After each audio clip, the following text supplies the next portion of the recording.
So you can put it here. Oh, you're smart. I don't know what this should be to start. But we'll go on. All right, cool. So good morning, everybody. My name is Drew Branch. I'm Billy McLaughlin. And we are here giving a presentation on mobile application reverse engineering under the hood. So I'm Drew Branch. I'm an associate security analyst at Independent Security Evaluators. I have my BS in electrical and in computer engineering, and I'm currently pursuing my master's in cybersecurity at UMBC. And I love to learn about new tech and also playing various sports. I'm Billy. I'm also an associate analyst at Independent Security Evaluators. I have my BS in computer science and computer security, working on my master's. It's taking a little while. My hobbies are like hacking around on new stuff, play a lot of video games, play some soccer. So a little bit about ISC. It's a boutique security firm that specializes in assessments and also evaluations of our client's environment. We focus on application assessments, I guess geared towards like more so of like the white box perspective. We take the approach of like knowing how, I guess, a hacker will think, and we also think like hackers to perform our assessments so we can, I guess, get in-depth familiarity with our application and also like attack the application as a hacker would. We do a lot of different types of assessments. Clearly we do mobile stuff. We do a lot of web apps. We do some native stuff, and basically we're all over the place. So it's a great place to work. So the overview of the presentation, we're going to be looking at the common security mistakes that the devs usually make within mobile applications. And then we will, I guess, describe the problems that we encounter during these assessments. These problems are real world problems. And then we're going to be showing you guys how to overcome these problems, and then touch on reverse engineering techniques. So for the iOS half, Drew's going to be handling that. He's going to be using Them Vulnerable iOS app to show some things. For the Android half, I'll be handling. I wrote a small custom application that we'll be looking at. Yeah, so a little bit about the Them Vulnerable iOS application. It was developed for pen testers such as yourself to learn new skills and also test your previously known knowledge. So let's hop right into it. Developers tend to store sensitive data on the file system. Example of this is like credit card information, username and passwords, and also other personal information. Oh, sorry about that. This type of information should not be stored on the file system. We feel that other information may be stored, but we don't feel like it's necessary.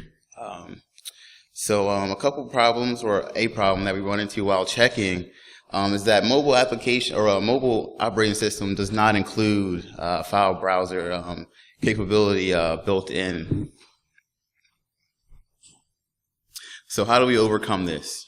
For iOS, we use an application called IExplore. It's a free Windows and Mac OS application. You just download it and you can just run it on your computer. Many of its features you can run and use without having to jailbreak your iOS device. So, such as extracting files and also opening various files such as databases, plist files, and also just, I guess, regular files such as images and also documents. Okay, so within Them Vulnerable iOS application, they have a module where you can store various types of information in various file types. So here, as you can see, I am storing test user as the username and also secret password as the password. Now to your right, you see I have IExplore open, and I have the iOS device connected to my laptop via USB.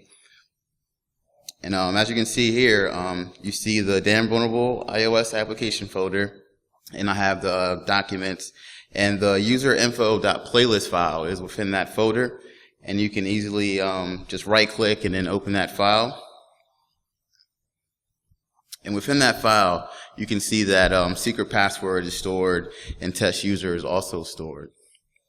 Now, this process usually takes about, I want to say, a minute to about 2 minutes, because you have to, open up various files and see if the developer actually stores sensitive information in files. But this process is fairly simple, it's easy, and we actually encounter this quite often during our assessments.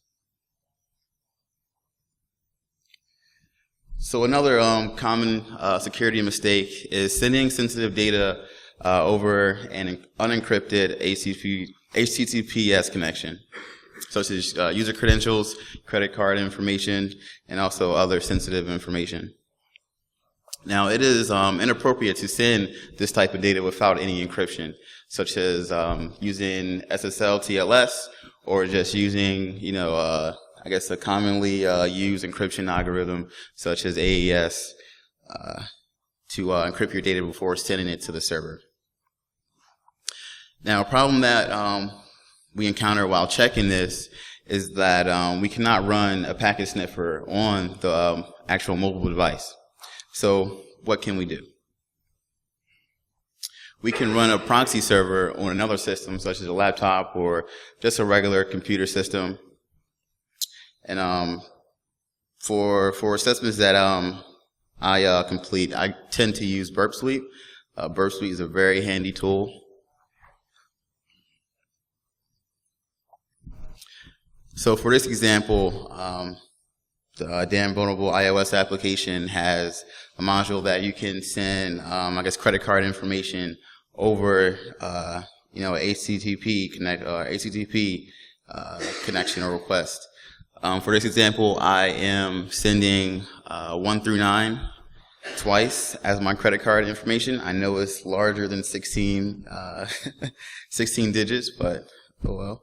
Also, I am sending 1, 2, 3 as the CVV number and fake name as the name.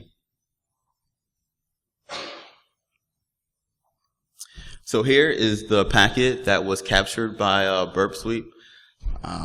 As you can see here, you can see the type of request it was, which is a post. And also at the bottom, you can see the fake name, the CVV number, and also the credit card number here.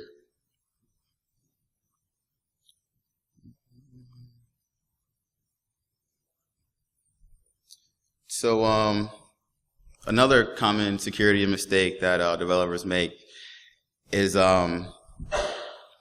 they don't, really test for security bugs within the server's API.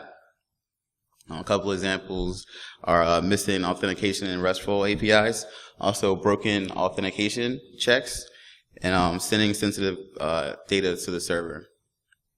Now, a problem that we encounter when we're testing for this is that if they're using HTTPS and check and search properly, we cannot perform a man-in-the-middle attack. And mobile devices, they don't have built-in developer tools like browsers do. So developers, tend to overlook, easy problems that can easily be fixed. And they also, think that obscurity is, a good, method of security to secure this type of information from reversing and also testing an API. So how do we overcome this? We will use the, interception software such as Burp Suite. Within iOS, iOS has a list of trusted CAs within its operating system. We can easily have Burp Suite create his own CA and then upload that into a mobile operating system and have that CA be trusted. Now, Burp Suite, if you aren't familiar with it, is a Java application that can be expandable using various plugins. It has various features such as the proxy, spider for like I guess web app crawling, scanner which scans web applications for I guess commonly known vulnerabilities, and also like a repeater for manipulation of various requests, and you can also resend requests. It has like a couple other features that you guys should check out and use. It's pretty handy. So problems while checking, I guess, security bugs in an API is that the application might use its own CA or have the CA built into the application. If a developer is actually building the CA into the application, they're using a process called cert pinning, which is just associating a host with its expected cert or public key. So to overcome this, there's a tool. You can find it out on the web. It's called SSL kill switch. It attaches to the application and suppresses the typical implementations of cert pinning. And this application requires the iPhone to be or iOS device to be jailbroken. So I'm gonna take a quick detour. Kind of like this picture. The detour won't be as crazy as this, but so jailbreaking, what is it? It's the exploitation of security bugs within the operating system. This allows, I guess, the user to have super user control over the mobile application, or the mobile operating system. And it also allows users to install various applications that are not within the App Store. So a couple developer misunderstandings is that developers tend to, I guess, overestimate the difficulty of jailbreaking a device. It's very simple. There are applications out there. It makes the process straightforward. Also, they underestimate the types of attacks that you can perform without jailbreaking the device, such as opening files and extracting data that way.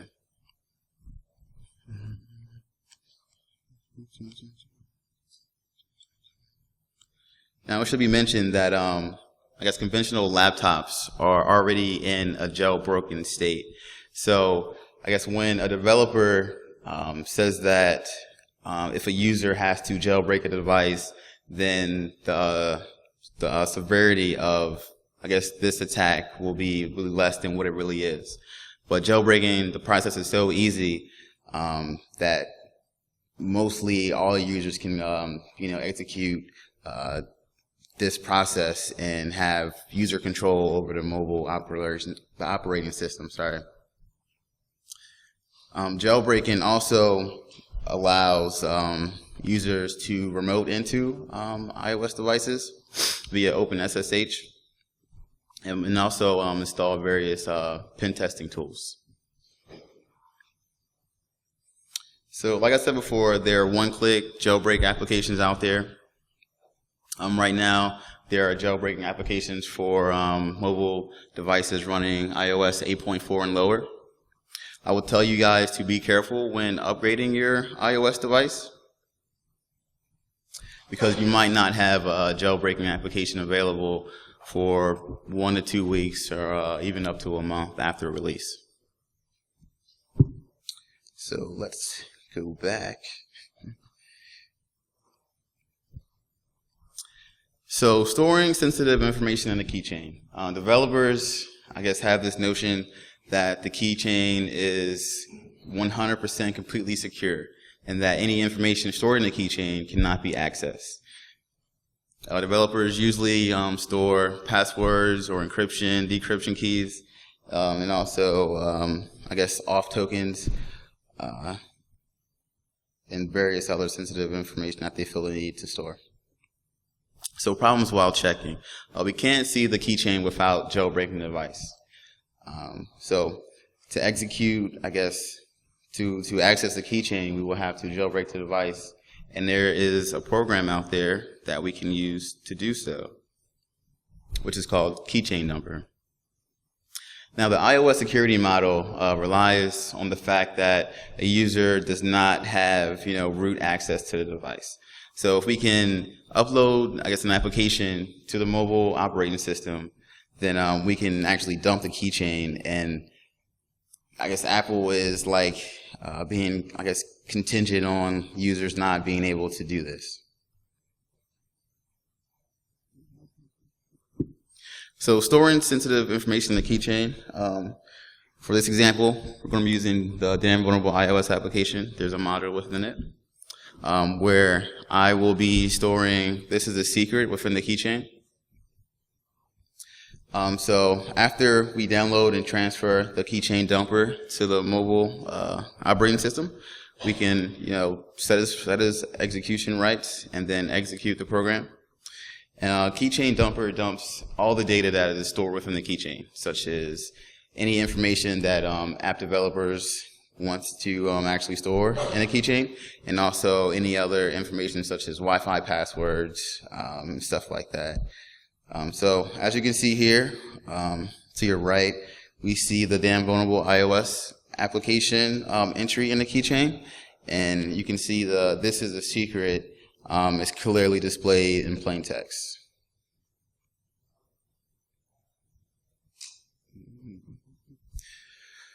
Another, security mistake that developers make is hard coding sensitive data in the application binary, such as passwords, decryption keys, and also client-side authentication and session management. Developers think that mobile applications are harder to analyze. A couple, problems that we run into while we're trying to analyze the application binary is that applications from the App Store are in fact encrypted by default. So when an application is encrypted, we cannot, load the application binary within IDA Pro, which is just a disassembler, and view the actual, the assembly code that makes up the program. So what we have to do, we have to jailbreak the device and then run an application called Clutch. Clutch is an application that decrypts the application's binary, which allows us to extract the binary and then load the binary within IDA to analyze it. So let's take another detour.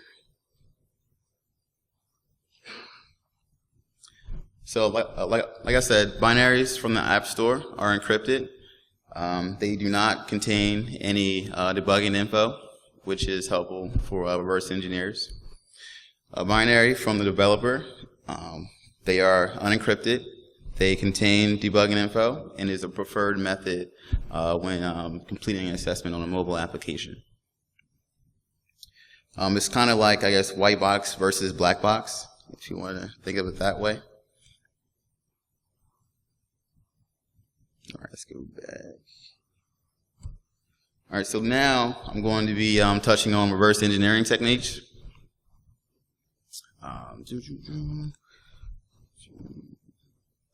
So I use a dynamic analysis tool called Snoopit. It's a very useful tool. This is the easy way to perform dynamic analysis. You would have to jailbreak the application and then add Snoopit to Cydia's source list. Cydia is automatically installed when you jailbreak the iOS device, so you don't have to worry about installing Cydia. So what Snoopit does, it actually watches out for common events that are important to reverse engineers, such as keychain access, file system access, as well as network activity and also cryptography activity. It has various other features, but I tend to use it just for these 4 core items. So I'm going to show you guys an example of Snoopit here. I have a screenshot. It is actually analyzing a program here, and as you can see that I have the keychain tab open, and you should be able to see that You can see when the keychain was read, when the keychain was written to, and also when the entry was deleted or updated. Now, Snoopit is a web interface, so you will need, I guess, a laptop or a computer to access it. And it's like an easy, user-friendly application that makes dynamic analysis so much easier. So extracting implementation details. iOS applications are coded in Objective-C. Objective-C compilers are different than I guess C++ compilers. Objective-C uses message passing and late binding, which leads to the inclusion of embedded strings, class information, methods, and also global variable names.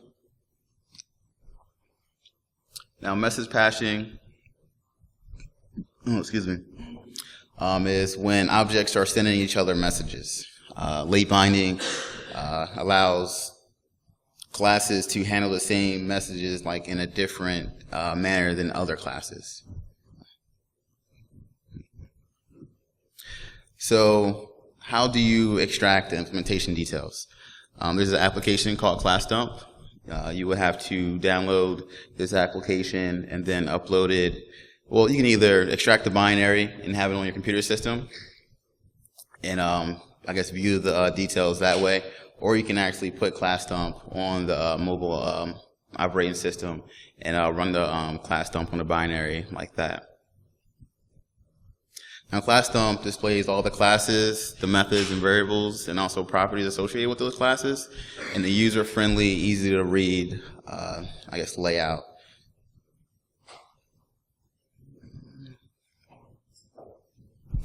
Okay, so some, I guess, advanced dynamic analysis techniques.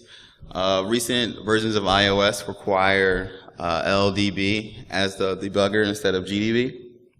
LLDB is or was created by Apple, and it is a remote debugger configuration. It requires a Mac and an Xcode.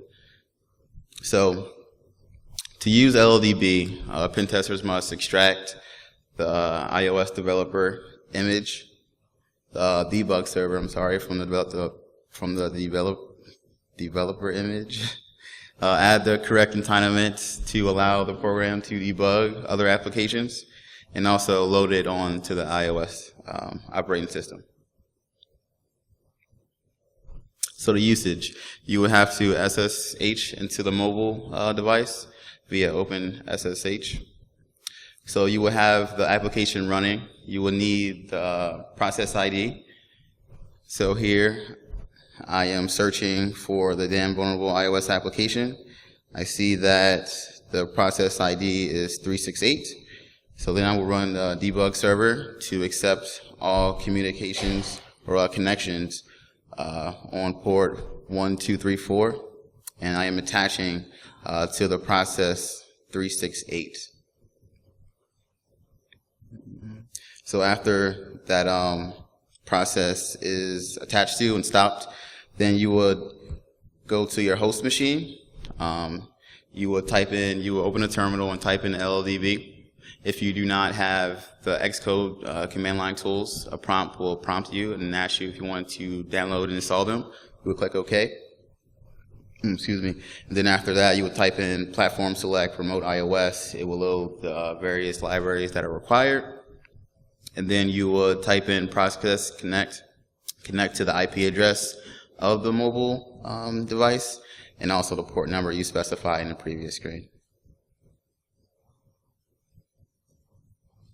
So here's a tool summary of the tools that I mentioned during this talk.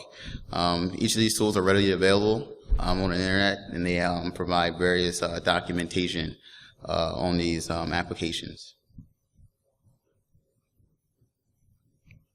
Really good.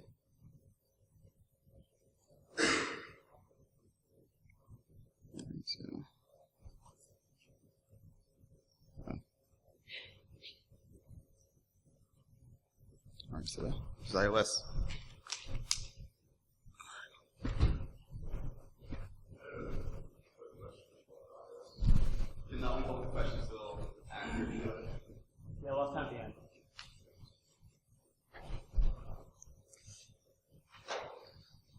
All right, so again, I'm Billy McLaughlin. I'm going to be talking about the Android side of our talk.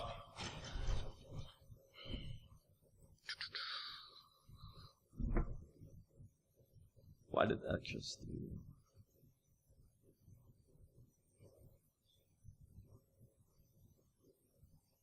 All right, sorry, brought up the other one. All right, sorry. So today, we're going to be talking about assessing Android applications. Specifically, I'm going to be touching on network traffic, encryption, decompilation, some source code analysis, and debugging. I was just off by a slide. Apologies. So I want to talk about a couple terms that you might not be familiar with that are required for this. An APK is an Android package file. It's basically the equivalent of a Windows MSI or a Debian deb file, basically just an installer. It contains everything that's required for the application to run. Dex stands for Dalvik Executable. You can think of it as the Android equivalent of a Java class file, basically. The DVM is the Dalvik virtual machine. Again, it can be thought of as the Android equivalent of the Java virtual machine. ART, I'm not really going to be talking about much, but in recent versions of Android, it has begun to replace the Dalvik virtual machine. So, what is this? What are we looking at? I've developed a simple online storage application for this talk. This is what the login screen looks like. Very simple. What can it do? All right. So our goal for this section is to enumerate the functionality of this application. To do that, we're going to be tapping around on the application. The software required is just going to be the app itself. Hardware required, fingers. So it can allow users to log in. It can allow users to download files. It can store files locally, as we can see from this LS on the Android device. And finally, it can decrypt files in-app. So basically the idea is you can download encrypted files. They can then be viewed in the app. Very simple. So now we can start to formulate a plan. So we have some targets. We want to look at storage methods. We want to look at how it's downloading things. We want to look at the encryption. So the first big question is the storage secure? Our goal here is to investigate the files that are stored on the SD card, downloaded through the app. To do this, we're going to pull the files off of the Android device so we can check them out in a friendlier environment. Software we're going to be talking about is going to be ADB, which is the Android Debug Bridge. It's a command line utility that can be used to interact with an Android emulator or a physical device running Android. So you can send commands, you can push files to the device, you can pull files, a whole bunch of stuff. You can execute commands on it. I'm going to be using a couple Linux utilities. 3 I'm going to touch on are file, strings, and less. I'll talk about them when I get there. All right, so first up, we want to see what is being stored by this application. So this application stores files on the SD card in a directory called private things. So what this command is going to do, it's going to use ADB, the debug bridge, and we're going to pass the shell command to it. So basically what ADB shell does by itself is it will give you a shell on the device. If you pass more parameters, as I have, it will actually execute that command on the device and print the output directly to your screen. So what this is going to do, it's going to give a long listing of all the files in the directory /SD card /private things. Everything the app writes to the SD card. So we do that, and we can see one file. When we were enumerating before, I mentioned you could download files. We would have downloaded this file. That's why it is currently on the SD card. So now we want to get that file onto our desktop so we can do some poking at it, see what it looks like. So right now, empty directory on my host machine. And then what we're going to do next is going to invoke ADB pull, which will download a file from the device to the host machine, specifying the file. So /SD card /private things /1, which is the file we were just looking at before. All right, took about 1/3 of a second. And now if we do another ls, we can see we have the file on our local machine. So now, we do stuff with it. First thing I want to do is run the file command. File command, very simple. Basically, it attempts to tell you what type of data is stored in a given file. So in our case, file, the only parameter is going to be the location of our file, which is an Android SD card 1 on our host machine. So it turns out that when we run file, we don't get anything particularly useful. It tells us there's data in this file. All right.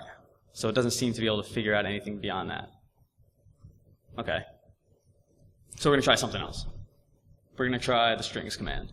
What strings does is it will print it'll print text strings from within a binary file. So typically you want to run this on something to see, for example, you can run on an executable. You might be able to get some information about libraries that are being loaded because they'd be in plain text. So in our case, we're going to run it on our file and we get a bunch of nonsense. So again, this hasn't been particularly useful. This is truncated. There's many lines of this. Short strings that don't seem to mean anything. Okay. So next we're going to look at less. Less is a command. It's what everyone's probably used if you're familiar with Linux. It's a pager that lets you look at the contents of a file. So we're going to run less on our file, and we get a bunch of garbage. So from doing security assessments, if I see something like this, chances are it's encrypted or encoded or something's going on. So result of this is the file's not human readable. Didn't get us too much helpful information, but got us somewhere. So back to the question, is storage secure? Maybe. We don't know yet. So we're going to step off to the side, and we're going to look at these downloads. Our goal for this section is to gain access to restricted files, files we shouldn't be able to download. We were allowed to download one because we own that file. So now we're going to try to download something else. To do this, take a simple approach. We're going to guess URLs based on the one that was requested for the file we were allowed to download. To do this step, I'm going to be using Burp Suite. My co-presenter mentioned it. It's a very useful intercepting proxy. Has a lot of features. I'm going to be using a very small subset of those features. Basically, the application, Burp Suite's going to sit in between the application and the server that it's requesting the file from.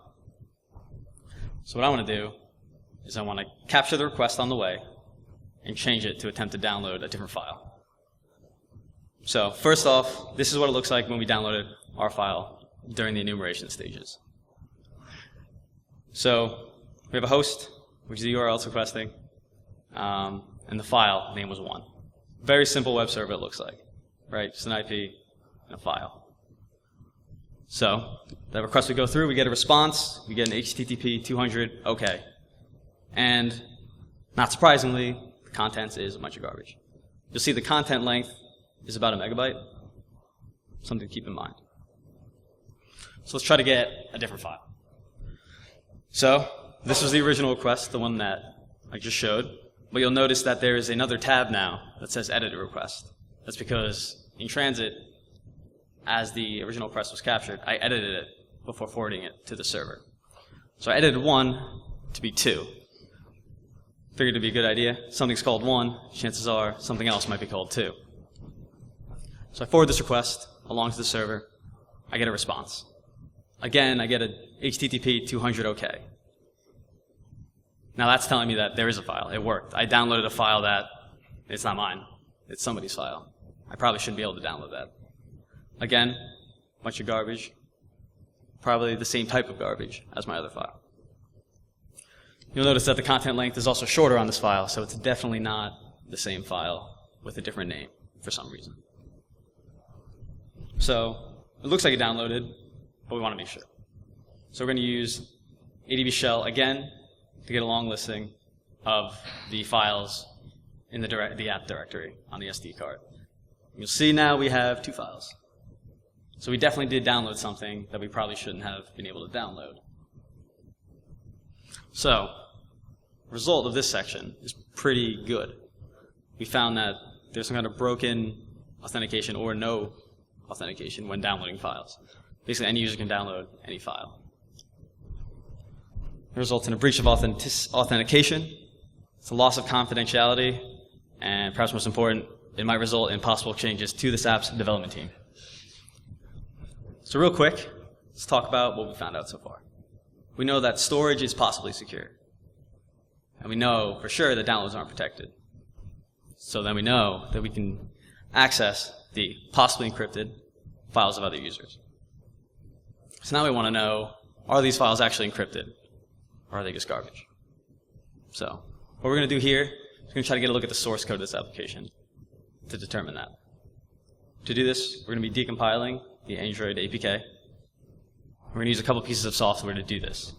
ADB again, to pull the application off of the device. We're going to be using a program called Dexta Jar, which will convert Dex files, the Dalvik executable files, into typical Java class files. So you end up with a jar file containing classes, rather than an APK. Wait.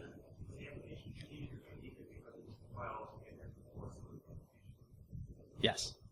The first. I'll elaborate later. All right. And lastly, once we have that jar file, we're going to be decompiling that jar file with a Java decompiler. There's a couple around. There's JD GUI, Fernflower exists, Procyon. For the sake of this, I'm going to be using JD GUI. All right. So first step, we want to get the application off the device. So from my experience, I know that typically the APKs are going to be stored in /data/app on the Android device. So it's a simple pull, /data/app. I know the name of the app because I made it. So typically it's of this format. It's package com.derbyapp -1.apk. So for about half a second, now I have a copy of the application on my local machine. Cool. ls to verify, there it is. So now we're going to be using Dexta Jar to turn that APK into a jar file that we can then decompile. So I've copied in the Dexta Jar directory. It contains quite a few scripts. Dexta Jar has a bit of functionality that I'm not going to be using. So the command is going to look like this. I'm going to invoke the d2j dextajar.sh script. It's going to output a file called dextajar, same name, -dextajar.jar. We can see it's right there. So Dexta Jar seemed to succeed. So our next step is to open this in a decompiler. So first step, you can see I added this new file here. Bottom right, it says JD GUI 100.jar. JD GUI is going to be our decompiler we're using for this. So I'm going to launch it simply by using the Java command, passing the jar flag, our jar we want to run, and I'm passing our source code jar as a parameter. So this is going to launch the JD GUI, and we'll be able to look at some of the code going on. So we see that this is what it looks like. On the left, we got a pane with classes. On the right, we have the code for the currently selected class. It's very useful, right, to be able to see the source code. Typically, I don't like to look at it in JD GUI, so I usually export the code to a zip file. All these decompilers have this functionality. Pretty useful. In the case of JD GUI, it's just file, save all sources, pick a location, save a zip. And then you'll see, now we have, bottom left, jar.source.zip. So this file is going to contain all the source for this application that JD GUI was able to decompile.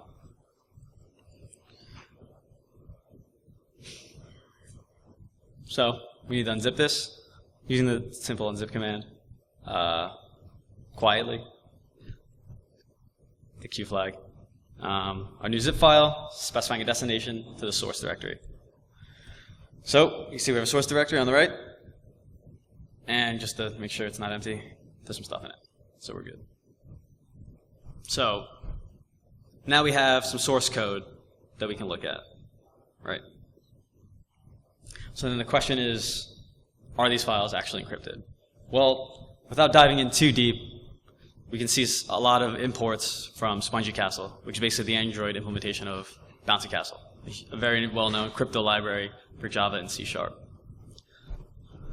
Also, judging from the class name crypto activity, it's probably pretty likely that there's some encryption going on. Looks like it. So the real question is the encryption strong? So our goal here is to investigate the encryption itself. To do this, it's going to require some source code analysis. We want to see what is actually happening.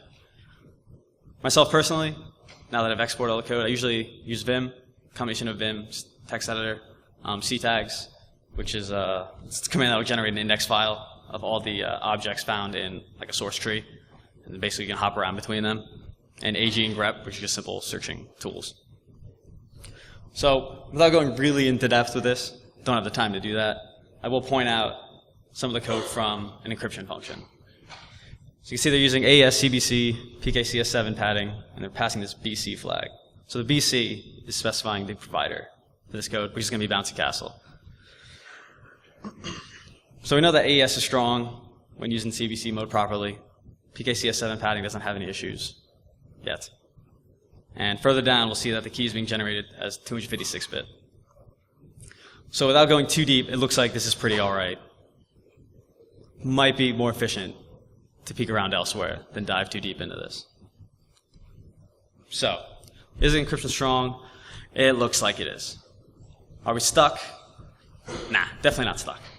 So our next question is going to be, can we get a key? Our goal here is going to be to grab this key at runtime. To do this, we're going to be debugging a little bit. The software we're going to be using is ADB in conjunction with JDB, the Java debugger. So first, there's a little bit of setup. We're going to use the JDWP command in conjunction with ADB. JDWP stands for the Java Debug Wire Protocol. Basically, it's a way for the debugger to communicate with the virtual machine it's debugging. In the case of ADB, what this will do is list the PIDs, the process IDs of every running application that is currently debuggable. In our case, there's only one, my application, and this is its PID. Then we have to set up some forwarding. So basically, what this is going to do is we're going to be able to connect to our local port 7890, and that will allow us to communicate with PID 11129. So no output from that. Now that we have that forwarding set up, we can use JDB to connect, specifying a socket, to our local host 127001 on port 7890. Once we do that, we are presented with a prompt. So that means that we're connected to the app, it's debugging in real time, we're good to go. For the sake of readability, clear the screen. So at this prompt, earlier, we were doing some source code analysis, right? We would have picked out some functions that look like they might be important. So within the crypto activity, there's an ENC function. Sounds like it would be an encryption function, right? So my idea is to break in that function and see what kind of information we can find. To do that in JDB, you use stop in, and you can specify a function or a line of code. So we got com.derbyapp, the package name, .crypto activity, current activity, .enc, which is the function. So breakpoint set, easy, right? In JDB, there's a command called locals. All right. So once we have that breakpoint set, we're going to have to use the app until that activity is invoked. So that has been done on the sides. So now JDB has a command called locals. It'll dump some of the local variables at the point where you've broken. So with the simple application, they didn't do too good a job. So when we dump the locals, we see that there's a seed variable. You'll see it dumps method arguments. There are none, but there are local variables. It's called seed, and this seed is a plain text string that says at least one uppercase, one lowercase, one number, and one special character, which is ironic because it doesn't have any numbers or special characters. So now that we have this seed, chances are we'll be able to break this encryption. Doing that is a little beyond the scope of this, but this is a huge part to moving forward. So the result of this is goodies. We have a seed. We can definitely proceed forward. What do we want to do now? Well, there's one thing we can do quickly, and that is test this new seed data with our downloaded file to see if the keys are shared. In the case here, that is the case. So the key is shared. We are now able to decrypt not only our own file, but remember that second file we downloaded you can now also decrypt that. Right, Drew? Yeah, that's nice of you to do that. So, files encrypted. We did it. That's it. So that was a pretty simple sample, right?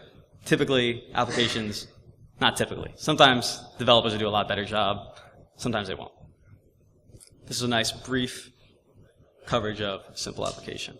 So what did we do today? We found an app, poked around at that app, found some target areas, downloads, storage, encryption.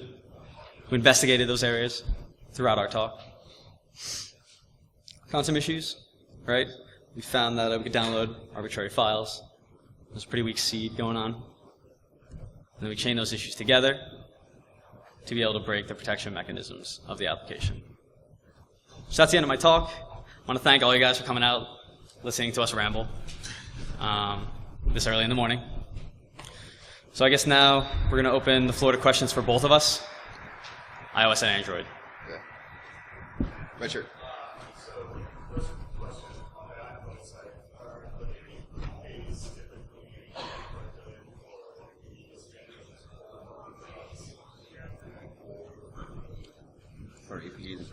So the question was, are iOS apps typically encrypted? Is that what you asked?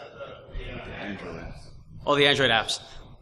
Sometimes developers will use obfuscation, but not like out of the market, no. Not like iOS.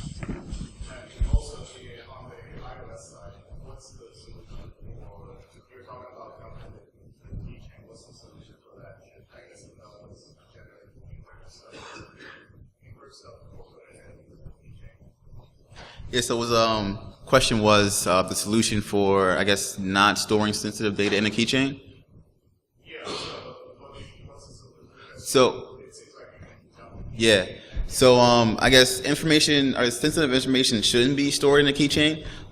Usually, the approach to this will be to encrypt your data and, I guess, store it on a file system if need be, but you should stay far away from that as possible.